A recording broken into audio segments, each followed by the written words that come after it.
Hey everyone, in this tutorial, I'll show you how to turn on ads for YouTube videos in YouTube Studio in 2026.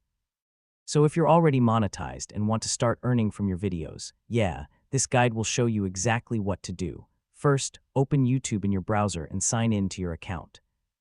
Then click your profile picture and go to YouTube Studio. Once inside, click the Content tab from the left side menu. This is where all your uploaded videos are listed. Now choose the video you want to enable ads on and click its title or thumbnail. Scroll down and find the monetization section. This is where you control how ads appear on your video. Now switch monetization on. This allows YouTube to start placing ads on your video automatically.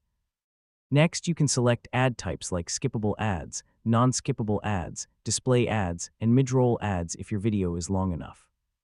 If your video is over 8 minutes, you can also enable mid-roll ads for extra revenue. Once everything looks good, click Save to apply your ad settings. Now go back to your content list, and you'll see that monetization is enabled for your video. And not every video may earn the same amount of ads.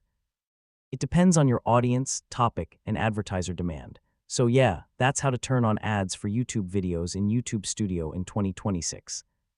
Once it's set up, your videos can start generating revenue automatically. Thanks for watching, and I'll see you in the next guide.